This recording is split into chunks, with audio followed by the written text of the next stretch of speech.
afternoon, Jays, and happy Friday. My name is Grace Halter, and I will be leading today's show. Fun Fact Friday is here. Today is Earth Day. Earth Day is a reminder to everyone to protect our environment and restore Earth's beauty each day. This day has been celebrated for 52 years now and will continue to be celebrated. So do something kind for the Earth today, to give back to Mother Nature. Now let's get into the rundown of our show. Allie will be giving us an update on a middle schooler with a new underlying issue. Sam with an interview over the Lipped Up, and Charlie with some local sports news for us. So as always, sit back, relax, and enjoy our show, because this is KLHS.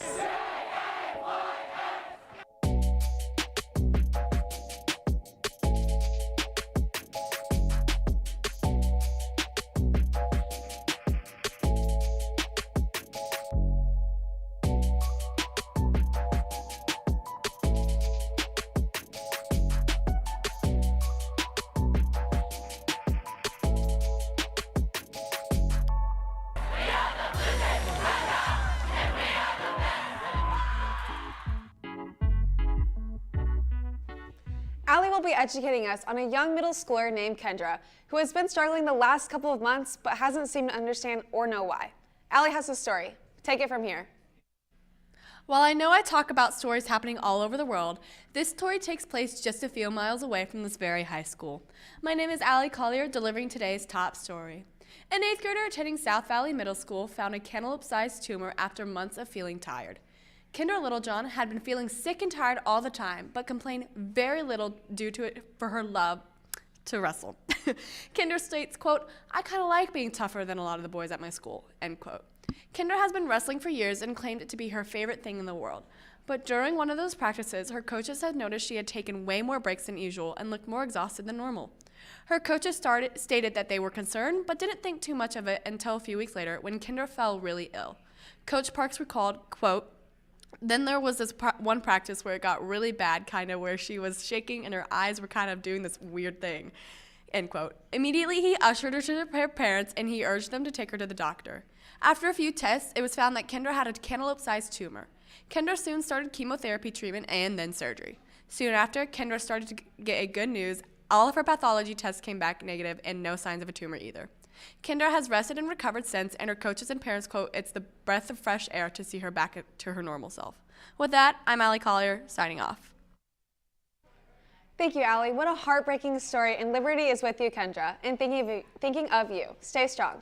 Let's start these announcements off right with LPS being named Best Community for Music Education. Liberty Public Schools has been honored with the Best Communities for Music Education from the NAMM Foundation for its outstanding commitment to music education. Now in its 23rd year, the Best Communities for Music Education designation is awarded to the districts that demonstrate outstanding achievements in efforts to provide music access and education to all students. This becomes the 10th consecutive year that LPS has been named to this list. This is amazing, and let's hope we can keep this streak going. Next, the Liberty Robotics Foundation and Team 1764 Liberty Robotics are thrilled to offer a summer robotics summer camp. In this camp, you'll be using problem-solving skills, creativity, science, technology, engineering, and mathematics. Students will construct, program, and compete with a VEX robot. Registration is limited to the first 40 students, and 6th through 10th grader students can register.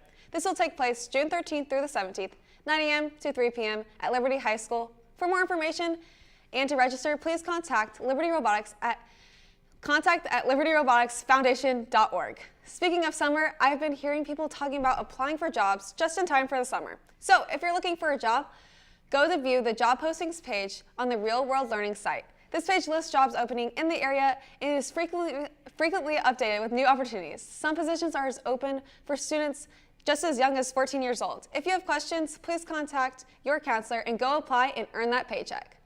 Moving on, yesterday for library trivia, the LMC emailed out the question, "What is the name of the bunny who delivers baskets?" There were 2 correct answers, Peter Cottontail or the Easter Bunny. Congratulations, Connor Rachikov, you are the Thursday's winner. Stop by the LMC to claim your prize. Make sure to keep guessing, Jays, to be the potential next winner. Also, next Friday is the deadline to submit the School Library Month's Challenge Board. It's easier than you might think. You only need to complete 5 tasks to be eligible for the grand prize. Download the challenge board from your email or swing by the LMC to get a pre-printed copy. There are so many options to finish this month's library board, so do not miss out. This next announcement is for students that travel to North for classes. Next week, North is running block schedule due to the EOC testing. Our shuttles will run at the normal time, so students will need to communicate with their teachers about their plans for next week. Please remind them that if they are remaining at North, they will need to be in communication with the teachers about their plans and make up work for the missing year class. Adding on to all these fun things going on in our school, prom is April 30th, and prom royalty is out. So congratulations to the following candidates: Theophilus Bonnie, Jonah Lively, Mac Del Porto, Evan Marley, AJ Broom, Davin Murray, Talia Lambing, Lindsay Bear, Camden Rickliffs, and Iman Ali. Once again, congrats, and I can't wait to see everyone all dressed up.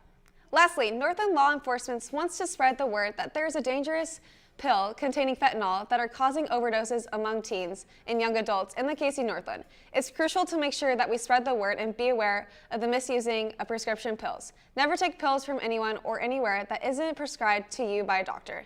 If you're seeking relief from feelings of anxiety or depression, seek help and reach out. Please be safe, Jays. Now let's head into a short commercial break.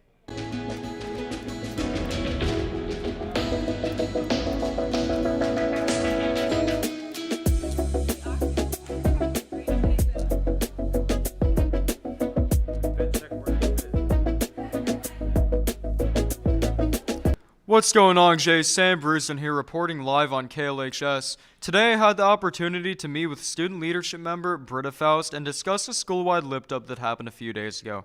Without further ado, let's cut to it. What's going on, Jay? Sam Bruson reporting here from KLHS with Britta Faust. Now, Britta, you are a leadership member, as we know, and as someone who helped out tremendously with the lip-up, how would you say that went? I would say that the lip dub went really well, and it went a lot better than expected. Our main thing was kind of looking through the past lip dubs and taking things that we like from them and kind of integrating it into the 2022 lip dub, but in a different way to make it different so it's not like the old ones. Every club and every sport that was in it did such. Thank you, Sam, and thank you to our interviewee. The lift up was so much fun, especially when we all did the roller coaster. Now let's take it to Charlie with an update over sports. Take the floor, Charlie. Good morning, Jays. I hope you've had an excellent week, and I hope that your Friday morning has been great. Let's not waste any time and jump right into the Liberty High School sports world. Last time we talked, the Jays tennis team traveled to Ray Peck and ran right through them, winning with the final score being 7-2. After that win, the Jays hosted Park Hill, where they dropped the match 4-5. It was a tough loss for the Blue Jays, but I'm sure they will bounce right back next week. Moving on to men's golf, the Jays played in Lee Summit yesterday, but only finished 9 of the 18 holes due to weather constraints. In those 9 holes, Will Griffith led the way for the Jays as he shot a 37, which at the time was tied for first place. Good work yesterday, Jays, and good luck as your season starts to wind down. Moving on to women's soccer, the Lady Jays took their 8-4 record to Liberty North on Tuesday, but lost, which dropped them to 8-5 on the season. And yesterday, the Jays traveled to Ray Peck. They played Ray Peck earlier in the year and won a thriller 1-0, although yesterday the Jays were unable to get anything offensively going and lost 2-0. The Jays soccer squad has suffered back-to-back losses but still holds a rather impressive 8-6 record on the year. Now with women's soccer behind us, let's move on to baseball. The Jays have played one game since I last talked to you guys on Tuesday, and this was against Ray Peck. And even with an amazing performance on the mound from Ben Sundell, where he threw 6 innings, giving up 1 run and totaled 9 strikeouts, the Jays could not get anything going with the bats and lost 1-0. With this, the Jays now hold a record of 17-6 and are traveling to Springfield, Missouri this weekend, where they will take on Republic and the #1 team in Illinois, Edwardsville. This is 2 very talented teams the Jays will be facing off against this week, so good luck to the Jays this weekend. And that looks like that's all the sports I have for you guys today. This has been Charlie Marshall signing off from KLHS. Thank you, Charlie, and good luck to our Blue Jay baseball boys as they're traveling to Springfield this weekend. Once again, congrats to all of our sports teams. Before we head out, please stand for the pledge. I pledge allegiance to the flag of the United States of America and to the republic for which it stands, one nation, under God, indivisible, with liberty and justice for all. Special thanks to Allie, Sam, Charlie, and another big thanks to our production crew who makes this show possible. Have a fabulous and safe weekend, Jays. This has been Grace Halter, signing off of KLHS.